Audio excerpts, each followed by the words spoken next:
హుస్సేన్ సాగర్లో గల్లంతైన యువకుడు అజయ్ ఆచూకీ ఇంకా దొరకలేదు.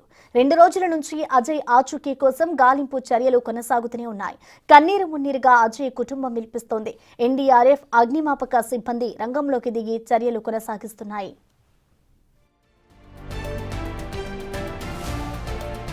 మరింత సమాచారాన్ని మా ప్రతినిధి సుజాత అందిస్తారు. మహాహారతి కార్యక్రమానికి వచ్చినటువంటి అజయ్ అగ్ని ప్రమాదం జరిగినటువంటి సమయంలో మిస్ అయినట్లుగా తెలుస్తుంది. ప్రస్తుతం హుస్సేన్ సాగర్ లో డిఆర్ఎఫ్ టీమ్ తో పాటు ఎన్డీఆర్ఎఫ్ బృందాలు ముమ్మరం చేశాయి గాలింపు చర్యలు. దాదాపు అజయ్ మిస్ అయ్యి 24 గంటలు అవుతుంది. నిన్న 8 బృందాలుగా విడిపోయి మొత్తం హుస్సేన్ సాగర్ లో పూర్తి స్థాయిలో గాలింపు చర్యలు అయితే ముమ్మరం చేశారు. ప్రస్తుతం చూడొచ్చు, బోటింగ్ కి ఎవరిని అనుమతించడం లేదు. 24 అవర్స్ గడుస్తుంది.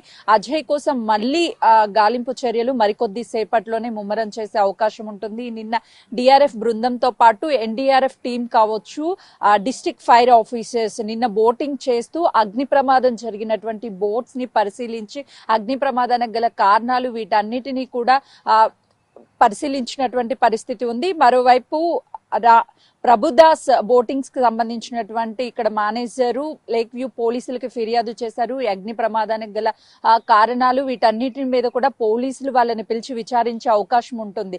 డిస్ట్రిక్ట్ ఫైర్ ఆఫీసర్ మాట్లాడుతూ ఇలాంటి ఈవెంట్స్ జరిగినప్పుడు క్రాకర్స్ ని బోట్స్ లోకి అనుమతించాలి అంటే ముందస్తుగానే అప్లికేషన్ ఇవ్వాలి. దానికి అనుమతి ఇచ్చిన తర్వాతనే ఇలాంటి ఈవెంట్స్ చేసుకోవాలి అని చెప్పి చాలా క్లియర్ గా చెప్తున్నారు. ఈ క్రాకర్స్ ఎవరు అరేంజ్ చేశారు, ఈ ఈవెంట్ చేసినటువంటి వాళ్ళు ఎవరు, వాళ్ళందరి మీద కూడా ఖచ్చితంగా పోలీస్ స్టేషన్ లో కేసుని ఇప్పటికే నమోదు చేశారు కాబట్టి పిలిపించి విచారించే అవకాశం ఉంటుంది. అనుమతులు లేకుండా ఇక్కడికి వచ్చి ఒక వ్యక్తి ప్రాణం పోవడానికి బాధ్యులైనటువంటి వాళ్ళ మీద కఠిన చర్యలు ఉంటాయని చెప్తున్నారు. గతంలో చాలా ఈవెంట్స్ జరిగాయి. అందులో క్రాకర్స్ ని కూడా ఈ హుస్సేన్ సాగర్ లోనే క్రాకర్స్ ని పేల్చినటువంటి పరిస్థితి ఉంది. కానీ అప్పుడు పర్మిషన్ తీసుకోవడం వల్ల district fire officer special team ని అరేంజ్ చేయడము, ఎలాంటి ప్రమాదాలు జరగకుండా నివారించినటువంటి పరిస్థితులు ఉన్నాయి. కానీ ముందస్తుగా ఎలాంటి ఇన్ఫర్మేషన్ లేకపోవడం వల్ల ఇలాంటి సంఘటన జరిగినప్పుడు వెంటనే డిఆర్ఎఫ్ టీమ్ తో పాటు ఎన్డీఎఫ్ బృందాలు అగ్నిమాపక సంబంధించినటువంటి వాళ్ళు ఇక్కడికి వచ్చినప్పటికీ అజయ్ కోసం గాలిస్తున్నా తన ఆచూకీ దొరకడం లేదు. వాళ్ళ కుటుంబ సభ్యులు ఎంతో గారాబంగా పెంచుకున్నటువంటి అజయ్ కనిపించకపోవడంతో ఈ ట్యాంక్ బండ్ లోనే తనకి ఈత రాదు, భయంతోనే ఇందులో దూకి ఉంటాడు అని చెప్పేసి వాళ్ళు చెప్తున్నారు. అజయ్ కోసం గాలింపు చర్యలు చేస్తున్నప్పటికీ అజయ్ ఆచూకీ దొరకకపోవడంతో కుటుంబ సభ్యులు అజయ్ అని మాకు చూయించేంత వరకు మేము ఎక్కడికి వెళ్ళము, ఇక్కడే ఉంటామని చెప్తున్నారు. ఎవరైనా సరే బోటింగ్ వచ్చినటువంటి సమయంలో ఆ జాకెట్స్ ఏవైతే ఉన్నాయో సేఫ్టీ పర్పస్ లో అవి ఖచ్చితంగా కూడా ధరించాలి.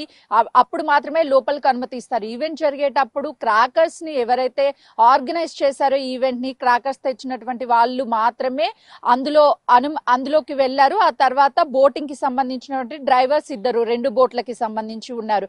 ఎవరిని బయట వ్యక్తులని ఎలో చేయరు. మణికంఠ అనే వ్యక్తికి డబ్బులు ఇవ్వడానికే అజయ్ తో పాటు 2 స్నేహితులు వచ్చారని తెలుస్తుంది.